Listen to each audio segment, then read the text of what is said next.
Hello everyone at welcome po sa ating channel. This is Coach Jarrett. Okay, so mga kaibigan, kung kayo po ay merong syempre meron kayong cellphone, number one. Pangalawa, at kung kayo po ay naka-base sa US, UK, Canada, Italy, Spain, Ireland, and France, ay pwede po kayo magpadala ng inyong mga remittances sa Pilipinas sa pamamagitan po ng Sendwave. Ang gagawin nyo lang mga kaibigan, i-download siya sa inyong mga Android at Apple phones at mag-register kayo at pwede na kayo magpadala sa GCash, Cash Pickup at iba't ibang bangko sa Pilipinas.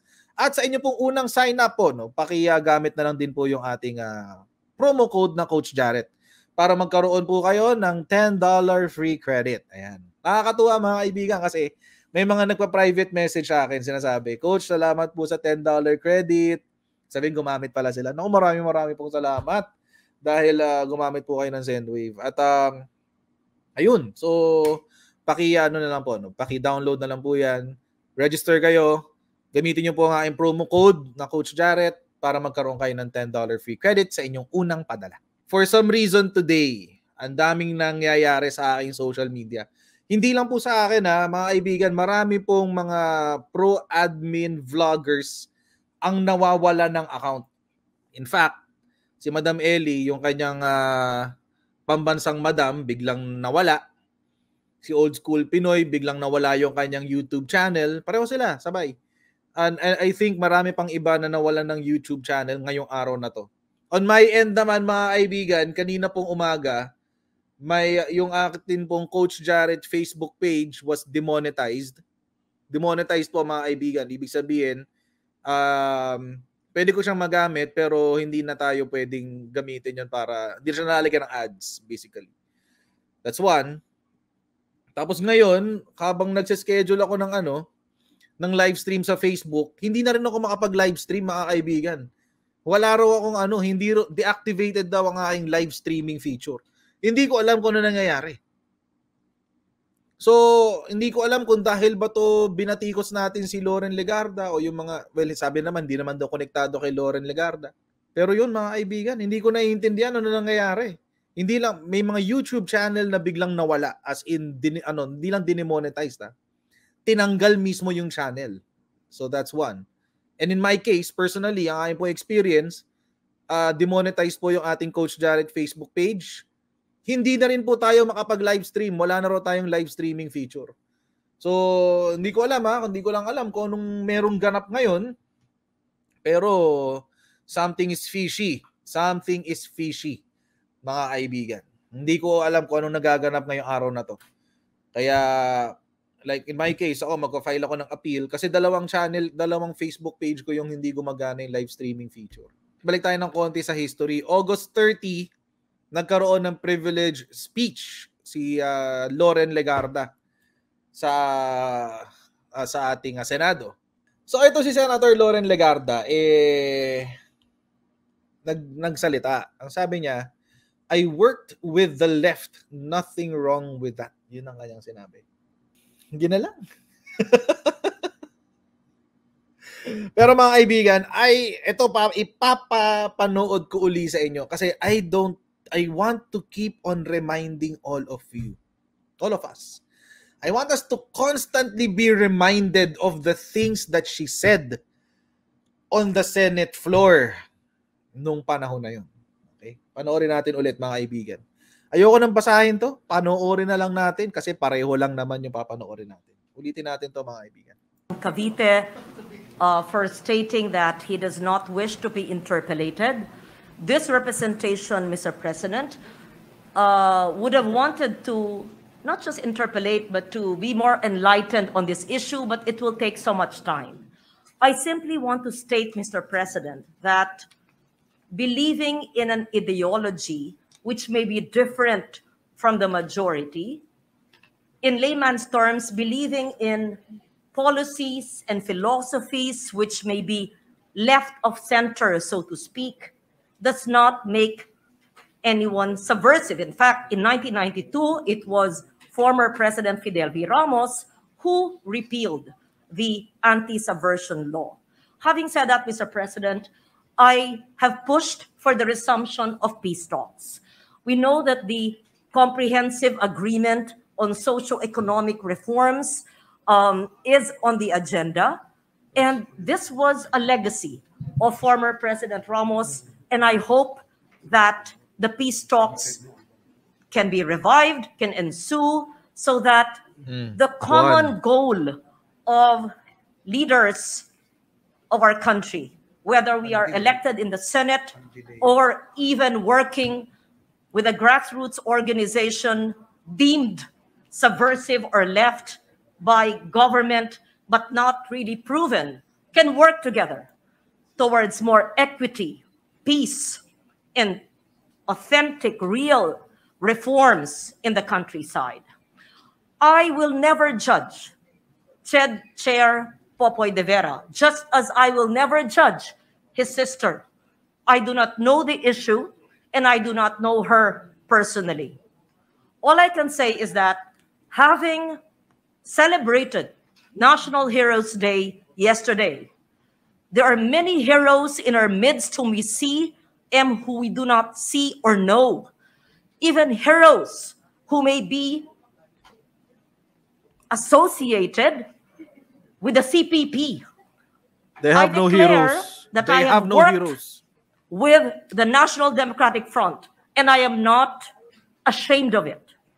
I have worked with them, not for them, in my role as a journalist, along with then Minority Leader Aquilino Pimentel. As a young senator, I have worked for the release of captives, both in the police and the military establishment, from the mountains of Davao to the jungles and mountains of Sorsogon in Bicol and in Lianga, Surigao Sur. I have agreed with them on many subject matters close to our heart, and I'm certain that our brilliant lawyer from Cavite will agree that all the elements, the four aspects of CASER must be pushed. Having said that, Mr. President, Point number 3. I would like the anti-terror law Number 2 pala. to be reviewed. Point number 3. I recall, and I hope my vote was recorded correctly when I was in the House of Representatives at the height of the pandemic, because I did not vote in its favor. And I do not recall what law or what pronouncement of government has declared the Communist Party of the Philippines or similar organizations, movements, beliefs, associations could be declared as what? Enemies of the state? It's so difficult to identify that. When if we see and study what they actually believe and want, it is social justice. It is really uplifting our people No, it's from not social poverty justice. for decades without bearing arms, of course. And the Let's go. disposition of forces is part of the four elements of CASER. I am in the military establishment. I studied GSC and NDCP. I proudly belong to the AFP Reserve Corps, being a full colonel. I fully respect and associate myself with some of the views and the concerns of the good senator. However, I also would not pass judgment and label, perhaps, certain organizations whose beliefs may be different from the general majority. But when we look at it, we bear similar objectives, vision, dreams for our people. I say that not in contrary to my good friend Senator Tolentino's manifestation today, or those who wish to associate with them. I stand here as someone who has worked with the so-called left of this country, So-called left. and was admired many of those who share the same vision for a country, who may belong to those who are considered left of center. And there is nothing wrong with that, Mr. President.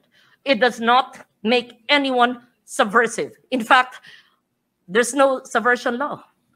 Now, if My God. we are called terrorists for believing in certain beliefs which are considered left, then that's a longer debate altogether. All I'm saying is that while I appreciate the manifestation of the good senator from Cavite, I also believe that heroes like Dr. Jose Rizal, who was considered subversive by the Spanish, who was killed in Laguna, is our national hero. Sino yung pinatay sa Laguna? Having said that, Mr. President, I thank the good senator from Cavite for raising this very important issue that has propelled discussions and emotions. I do not totally disagree with you, but I think this is a very important subject of discussion, and we will never completely agree with each other. That's why we value our democracy, and that is the reason why we are the Philippine Senate. I will leave it at that, Mr. President. Ang gusto ko lang sabihin po, maraming bayani, hindi man natin kilala, maaring nasa Autonomous Region of Muslim Mindanao, maaring nasa bundok, at hindi alam kung paano bibigyan ng kapayapaan ng ating bansa. Pero isa lang ang ating adikain na matanggal na natin ang matagal na nating nararanasang kahirapan at marating na natin the long evasive peace. It has evaded us for decades on. Thank you, Mr. President. Una, si Rizal po hindi siya pinatay sa Laguna. Unang-una. Sa Luneta po. Luneta. Hindi Laguna. Taga Laguna po si Rizal. Doon siya lumaki. Number 1. Number 2, ano yung mga punto dito ni Loren Legarda? I cannot even bring myself to call her senator kasi she does not represent the people anymore. Loren Legarda na lang. Miss na lang, no, para may konting galang pa rin. Kay Miss Loren Legarda. 3 points. Una, yung pag-designate, pag-review ng Anti-Terror Act, number 1. Number 2, pag-review ng 4 points ng KASER. Point number 1 niya is, ayun nga, na she has worked, having an ideology, a leftist ideology, does not mean you're a terrorist. Parang ganun. Pero mga kaibigan, so yun po yung kanyang 3 punto ni Miss Loren Legarda.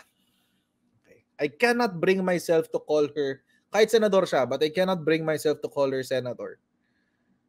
Because, dahil dito sa kanyang statement na to, she no longer represents the people in Congress. At least in my case. Ewan ko sa inyo, pero sa akin ganun.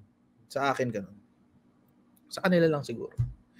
Baka sa inyo, pwede niyo pang matawag na senador siya. But kahit binoto ko siya, I will refuse her. I will refuse to call her senator anymore hanggang matapos ang term niya. At dito sa kanyang statement na to, pinagtanggol siya ng mga kabaro niya. Unahan si Bayan muna. Sabi ni Carlos Zarate, yun, nagpaparamdam muli si Bigote. Mahalaga na ibalik na muli ang usapang pangkapayapaan sa pagitan ng GRP at NDFP dahil isa ito sa mga paraan para maresolba ang ugat ng armadong labanan. Pero nakakalungkot na noong ipinahayag ito ni Senator Legarda, in his opinion, senator pa rin, siyempre, sa plenaryo ng Senado ay siya naman ang inatake ng mga trolls at ni-red-tag ng anti-democratic and fascist forces. Bakit gano'n, no? Bakit kapag sila yung nagsasalita? It's part of the democratic process. Ewan ko ba? Pag itong sila, mga makabayan block ang magsasalita, ito ay aming karapatan bilang miyembro ng bansang demokratiko. This is our democratic right. Yun. Pero kapag kontra sa kanila yung magsasalita o sasagot ng kontra sa kanilang paniniwala, ang kanilang sasabihin, ikaw ay miyembro ng anti-democratic and fascist forces. How would you know? How would you know if I am anti-democratic and fascist? Number one, how would you know if I'm a troll? I'm not. Eto nga, mukha ako dito pangalan ko, kalat na kalat gasgas na gasgas ni Rappler So how can you say those who speak against you are trolls? Number one. So, but that's another thing na pwedeng mapag-usapan. Balita to kanina. Makabayan Bloc supports Legarda's speech on espousing leftist ideology. Sabi ng Kabataan Party List. Wow, meron ka nakakampi. Miss Loren Legarda. Amid machinated attacks by state-sponsored social media trolls and red taggers, we stand with Senator Legarda in calling for the resumption of peace talks. Wow. Sila na. Si Raul. Si Raul ng Kabataan Party List. Yung mahilig gumiling sa TikTok. Filipino youth deserve a chance for peace and we will fight for it despite the mad efforts of those in power to keep us blind and afraid. Fight for just and lasting peace. Sabi naman ng ACT teachers, to genuinely address the roots of armed conflict and achieve social justice, both parties should pick up where they left off and respect the previous agreements. Yan. Alam mo, Senator Loren Legarda, the people of the Philippines gave you their trust. And included in that trust is that you will protect the interest of the state. And you will defend the state and the Constitution. Di ba nasa oath of office yan nila? I will defend the Constitution. Ngayon, in the same breath,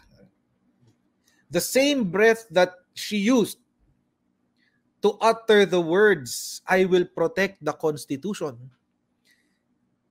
is the same breath that she used to say, let us review Kaser. Alam niyo mga kaibigan, pinambes na natin pinag-usapan yan. No? Siguro mga nakadalawang video sa tayo tungkol dito sa kaso nito ni Loren Legarda, ni Miss Loren Legarda. At napag-aralan natin yung Kaser. Ito po yung Kaser, mga kaibigan. Comprehensive Agreement on Social and Economic Reforms. Ano yung kanilang gustong social at economic na reforma? Unang-una, pinag-usapan na natin ito mga kaibigan, review na lang to.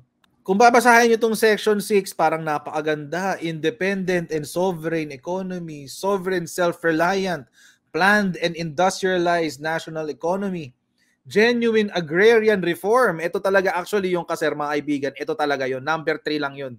Ito lang talaga yon. The bulk of Kaser is just this. Genuine agrarian reform. Kung tutuusin.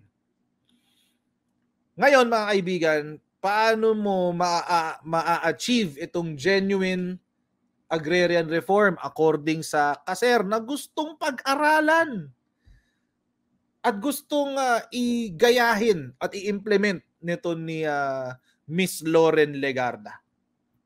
Paano gagawin yan? Sa pamamagitan ng pagkumpiska sa lahat ng lupain ng Pilipino.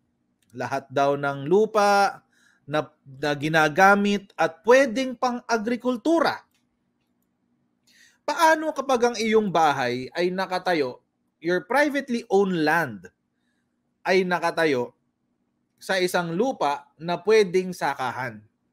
Ang gagawin, i-confiscate mga kaibigan. Ayan, no? Expropriation mga kaibigan or confiscation ang gagawin. Gusto niyo yan? Ito yung nakikita mo, Senator Loren Legarda, na napakagandang aspeto ng Kaser. All alienable and disposable lands of public domain, at least to public domain. All commercial farms, which are private agricultural lands. Paano kung meron kang lupa? Let's say meron kang lupa na ang iyong negosyo doon ay private ka, number one, you're a private agricultural land, at ang iyong negosyo doon ay let's say cattle. Let's say mga cattle, mga baka. Kukunin lang yung lupa mo. Oh, pwedeng taniman yan kaysa magsaka ka ng, kaysa mag-ano ka ng baka, taniman na lang natin. Amin na yan, sa gobyerno na yan. Confiscation at expropriation po ang gusto nilang gawin. Yun yung mga kaibigan, ulitin ko lang po. Ito pong kaser ay nakatutok lamang sa item number 3 ng kanilang section 6 sa umpisa. Yun lamang yun. Ito, genuine agrarian reform. Wala na pong iikutan yan. Lahat dyan. Dyan po naikot lahat. Wala na kung ibang iikutan yan. Yan lang.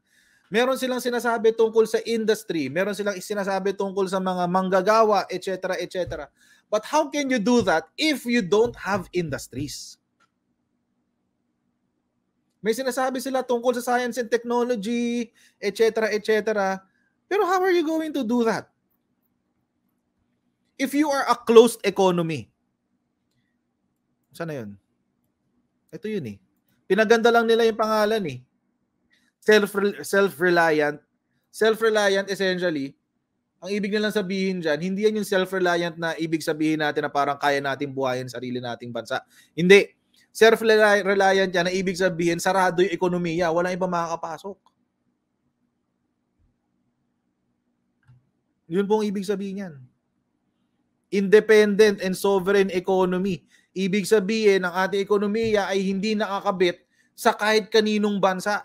Wala tayong partnerships sa ibang bansa. Independent ka eh. How will you do that? How is that sustainable in this day and age? Hindi lang po yan ang masama dito sa kaser. May paulit-ulit ko po itong sasabihin dahil marami po sa atin ang di nakakaintindi nitong kaser na to. Meron pang nagsasabi, wala naman daw masamang ginawa. Sinabi, si Loren Legarda, nagsalita naman daw, wala naman daw siyang binaril. Role of the NPA and the progressive and revolutionary mass organizations. The NPA and mass organizations shall contribute their knowledge, skills, and labor power in the construction of public infrastructure. Ito po yung sinasabi ni Senator Loren Legarda na magbababa daw ng armas ang mga NPA kapag nagkaroon ng kaser. Okay, pero wait lang. The NPA and mass organizations shall contribute their knowledge, skills, and labor power. Ano ang knowledge ng NPA? Sige nga. Anong knowledge ng NPA? Anong skills ng NPA? So ibig sabihin, tapos ano yung gagawin naman ng ating armadong grupo, sibilyan, ng ating AFP, Armed Forces of the Philippines. The GRP military and their engineering brigades may be mobilized only, take note ha, only, sa paraan lamang na mag-construction. Yun lang. Yun lang ang contribution ng ating AFP. Mga kaibigan, ulitin ko, kapag nag-oath of office ka, sasabihin mo, nakapatang ang kamay mo sa Bible at nakataas ang kanang kamay mo. Sasabihin mo sa Bible at sa kanang kamay mo, I will protect the Constitution.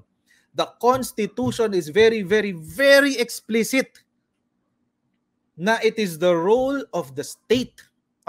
It's the role of the citizens to protect the state. Paano mo protektahan ng estado kung wala ka ng militar? Not just from external threats, but from the NPA itself. Wala naman binaril eh. Nagsalita lang naman, walang binaril. My God, think. Related legislative and policy reforms. The GRP agrees to repeal and rescind all its laws, orders, and issuances inconsistent with or contrary to the national industrialization of the Philippine economy. The parties agree to assume separate joint duties and responsibilities to pursue national industrialization and self-reliant economic development. Ano pong ibig sabihin yan? Ganito. Lahat ng batas, mga polisiya, mga executive order, mga issuances na hindi aayon dito sa kaser, matik, repealed, tanggal, wala na. Paano kung nakatulong sa atin yung mga batas na yun? Public Service Act.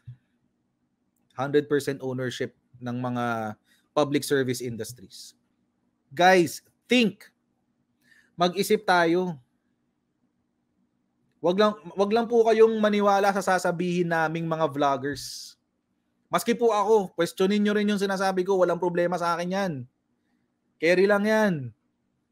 Mag-research din kayo. Sarili nyo. Basahin nyo mismo. Kayo mismo magbasa. This is downloadable on the internet, mga kaibigan. Sa internet ko lang nakuha to. This is worse than pointing a gun and shooting somebody. Pag may binaril ka, isa lang ang patay. Hindi mo pa alam, aalamin mo pa kung yung binaril mo may if the act of shooting someone is in the act of kung merong intent, criminal intent. Alamin mo pa yun. Imbestigahan mo pa yun. Pero pag, mga kaibigan, pag ito, ginawa nyo, hindi lang isa tao mababaril dito. Sa kaser na to. Hindi lang. Maraming mamamatay dito. Hindi lang mamamatay sa baril, pati sa gutom. Ito mga kaibigan, hindi ko to in-expect Kasi, hindi naman pro-admin itong si Senator Lacson, former Senator Lacson, or Mr. Lacson na lang siya ngayon. Senator Legarda is a friend and I respect her opinion, but I cannot for the life of me agree with her stand that the CPP, NPA, NDF is not an enemy of the state. Kasi po, yun po kasi ang sinasabi ni Miss Loren Legarda. They are just freedom fighters. They are heroes. May mga bayani tayo na nasa bundok. Oo, yung militar natin, mga bayaning nasa bundok. Simply put, an armed terrorist group is unequivocally an enemy of the state. No ifs, no buts. Senator Bato, pwedeng ma-question ang kanyang loyalty, sabi ni Senator Bato. According to De La Rosa, Legarda should choose whom she will side with, either the government or the enemies of the state, since she is a senator and reservist of the Philippine Air Force. Pwedeng ma-question ang kanyang loyalty dahil hindi po pwedeng pula, puti ka. Kapag nasa serbisyo ka, hindi pwedeng kaliwa kanan ka kung you are wearing the uniform. Kung magpapakita ka ng simpatya doon sa mga kalaban ng Estado, questionable yung personalidad mo. And mga kaibigan, this is no longer my opinion. Hindi ko na po ito opinion. Opinion na to ng mga taong people that matter when they're talking about this topic. Hindi na ako to. Hindi na ako to. Ito na yung mga taong yung opinion dapat natin pinapakinggan pagdating sa topic na to. Siyempre, si General Parlade. Lodi yan si General Parlade. No to peace overtures of Senator Loren Legarda. If you are a proud member of the CPP, flaunt it, Senator. Now, not after amending the anti-terror law, then tell us who else should you be proud of. Mga kaibigan, naalala ko to kanina. Hinahanap ko yung mga videos ni Miss Loren Legarda tungkol sa nung kampanya. Tuwing tinatanong siya tungkol sa NTF-ELCAC, I've noticed lagi niyang chine-change topic. Sasagot siya sa umpisa. Sasabihin niya, NTF-ELCAC is good, ganyan.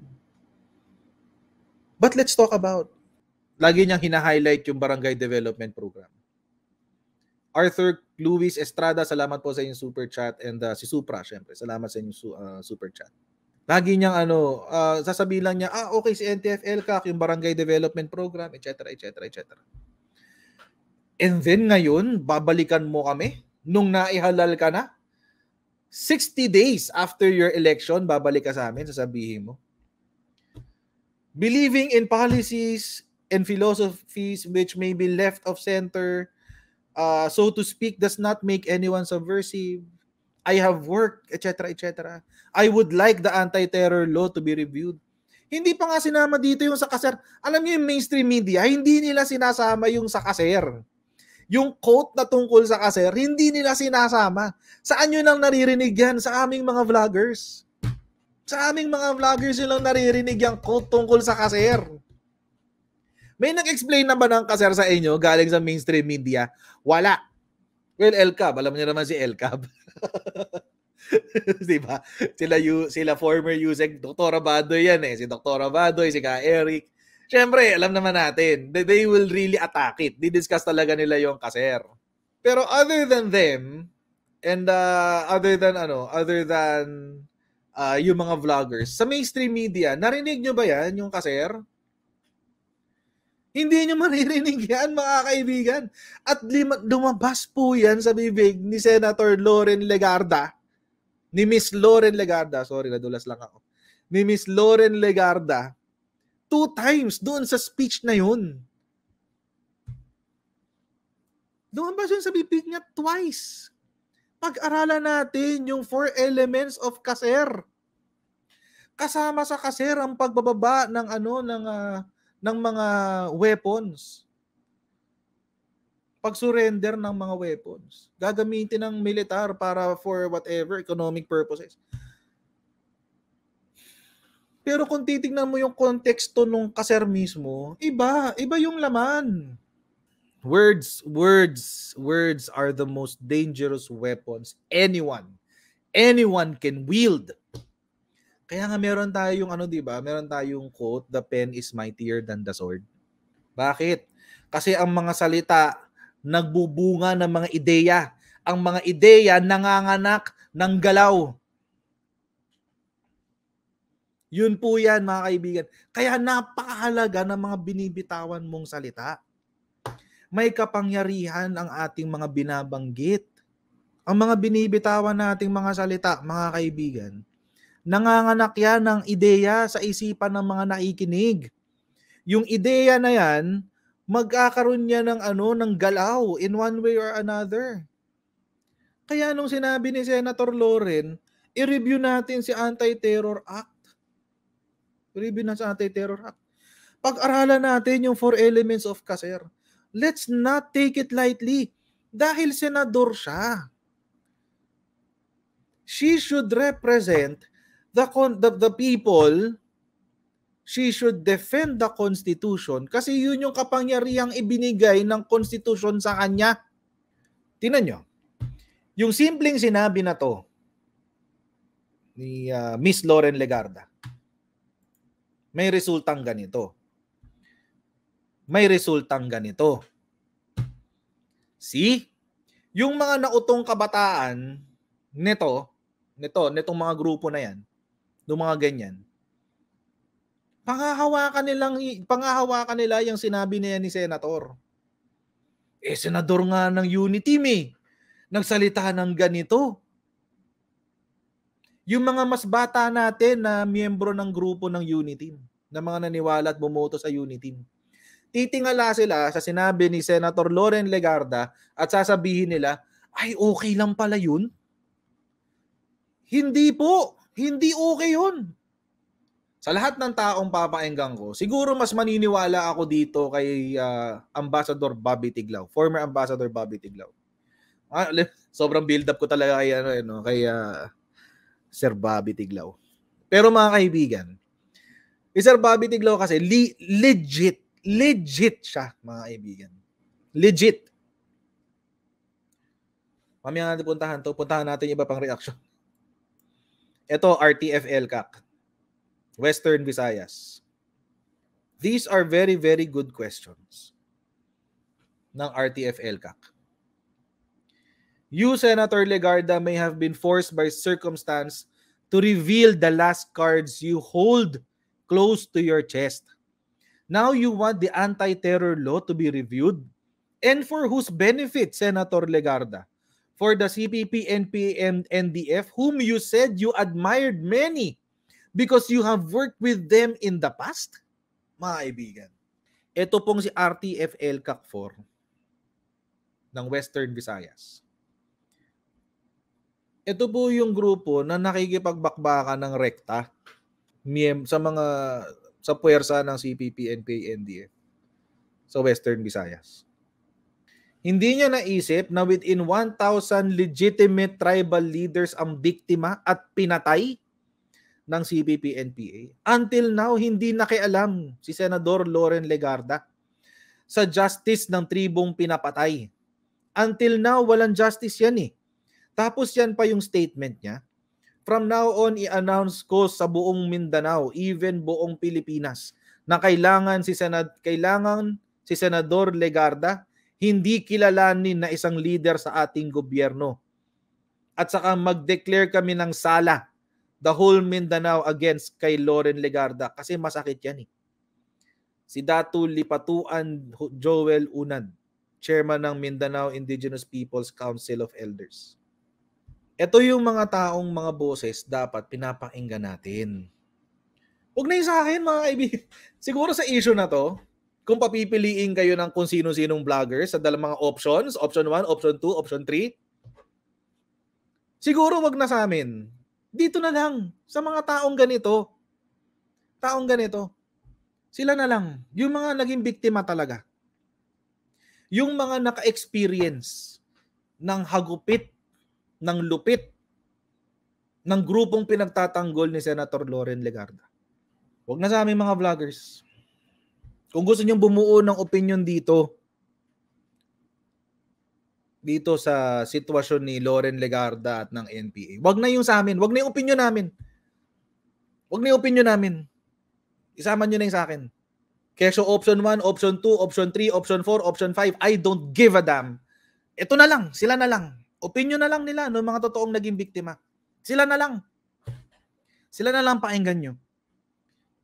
I commend Presidential Advisor on Peace, Reconciliation, and Unity Secretary Carlito Galvez, etc. I don't even want to read it because I feel the hypocrisy.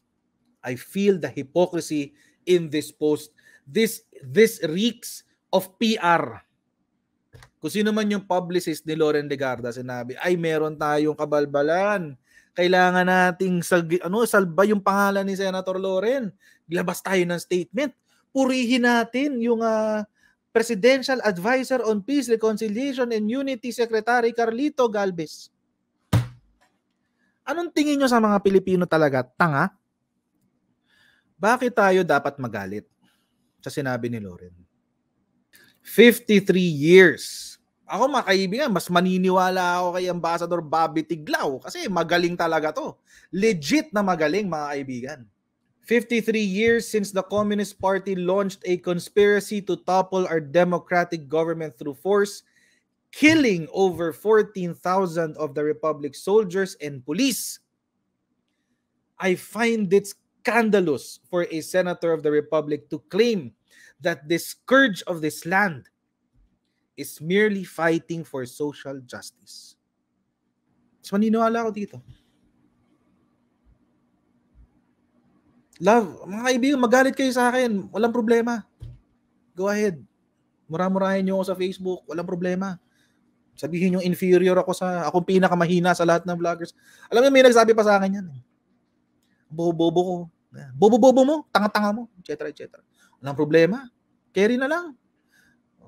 Basta ako, tatayo ako sa tama. Ako, hindi ko napapansinin masyado yung picture-picture eh. Anyone can take a picture with Joe Masison. Pero mga kaibigan, does this lie? Ilang pamilya ang nawalan ng tatay dahil sa NPA? Simula 1975 hanggang 2020.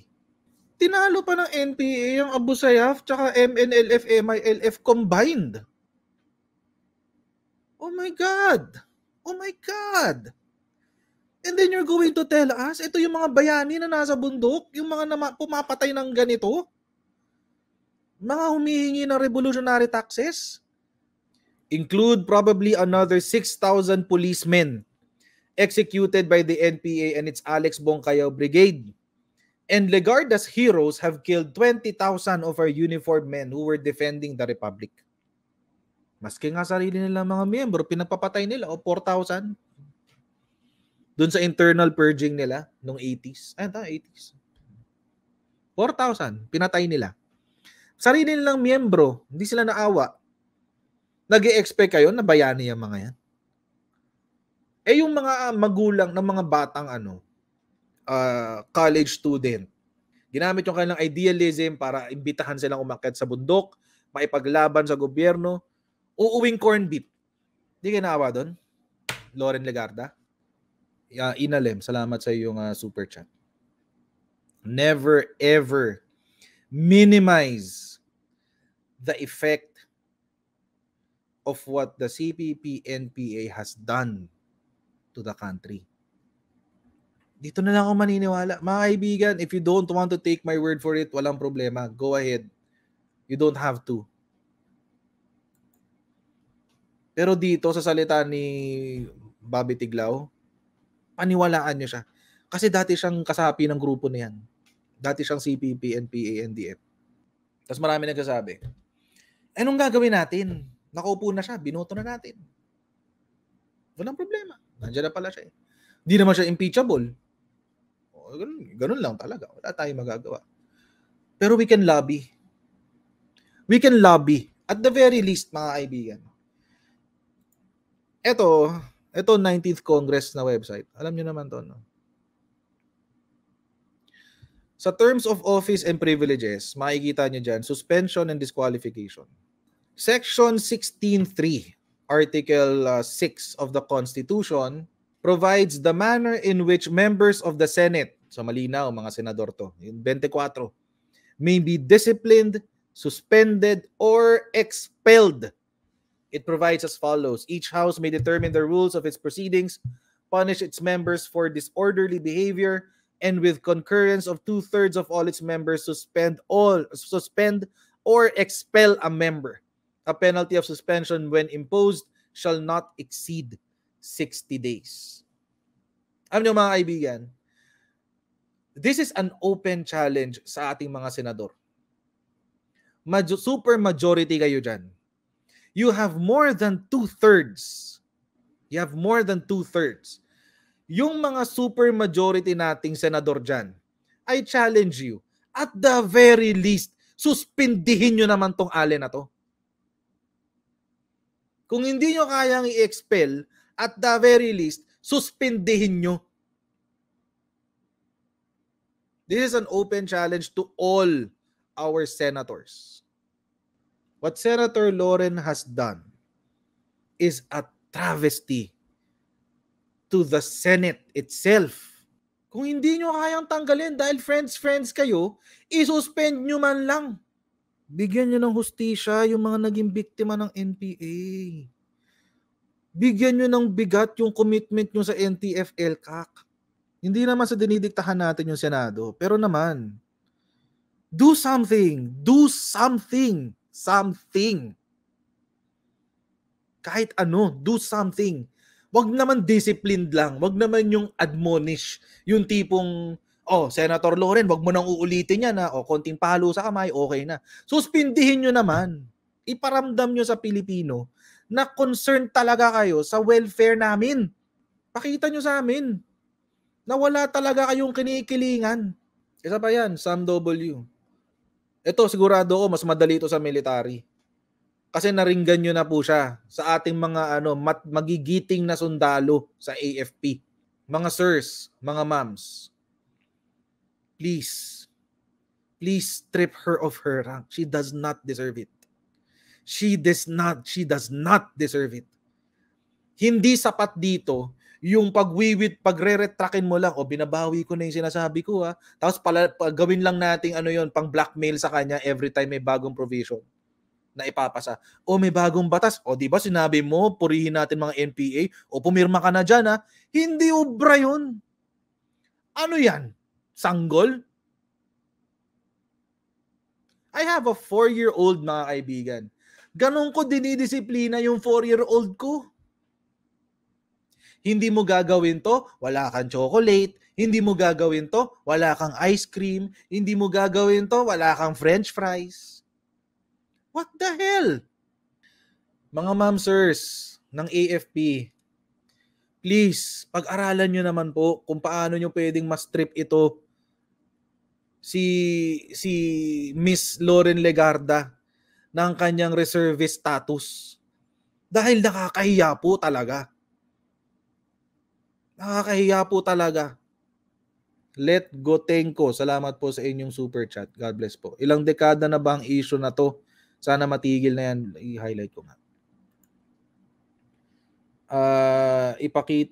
Pwede naman nila ipakita ang kanilang mahinaing at ipinaglalaban sa tama, maayos at mapayapang paraan. Tama na, sana dumating ang panahon magkaisa na tayong lahat. I agree with that. Sabi ni Ronaldo de la Cruz, Gina G ka kasi coach. Nakakagalit talaga. At mga kaibigan, kung kayo po hindi kayo nakakaramdam ng galit, ay ko-questionin ko yung pagmamahal nyo sa bansa. Kasi po, yung sinabi po niyang pag-aralan natin yung kaser. Tingnan natin yung mga bayani natin sa bundok. Really? Pag-aralan natin muli ang ating Anti-Terror Act. Talaga? Kung hindi kayo nakakaramdam ng galit,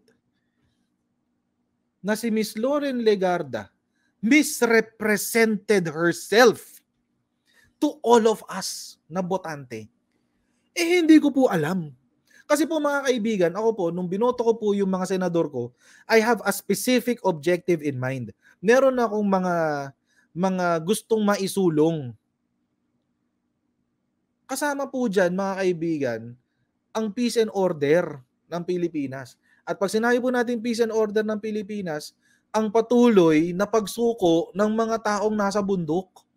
Kaya para sa akin po, pepersonalin ko to dahil niloko ako ng kandidato na to. At kung hindi po kayo nagagalit dyan, ewan ko na lang. Baka po hindi nyo pinag-usapan yung inyong mga senador.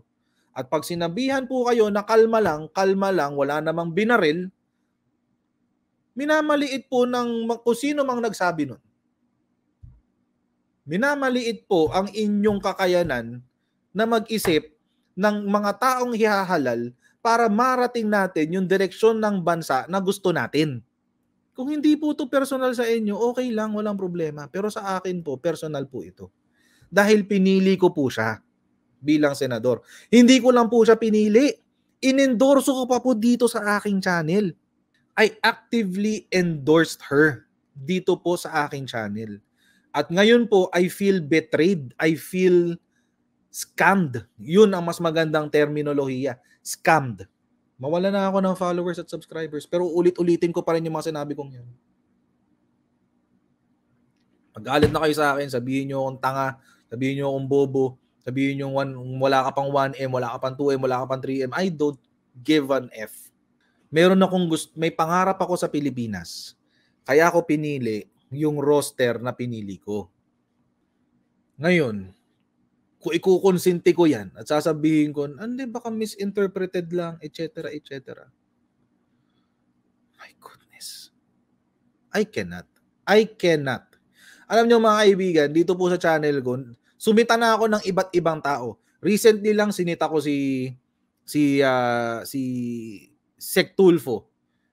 Before that, si ES Vic. Pero may ginawang tama si ES Vic pagkatapos, di pinuri natin si ES Vic. O ngayon naman, ito. Nel Auto Transport Vlog. Salamat po sa inyong super chat. I would love to. I would love her. I would love to have her here. Miss Lauren Legarda, kung gusto nyo po, dito, magpaliwanag po kayo sa amin dito. It's an open invitation, ma'am. Please. Ang mga bayani sa bundok, mga kaibigan, yung miyembro ng ating hukbong sandatahan na tumutugis dito sa mga grupo na to. Please don't forget to like, share, and subscribe. Paki-share din po yung mga replay natin dahil mukhang naka-shadow ban tayo, mga kaibigan. Mukhang hindi kinakalat yung ating mga video. So pakitulungan po akong i-share yung ating mga video. So, I'll see all of you once again next time on our next Coach Jarrett Live. Right? Bye everyone. I'll see all of you next time. Bye!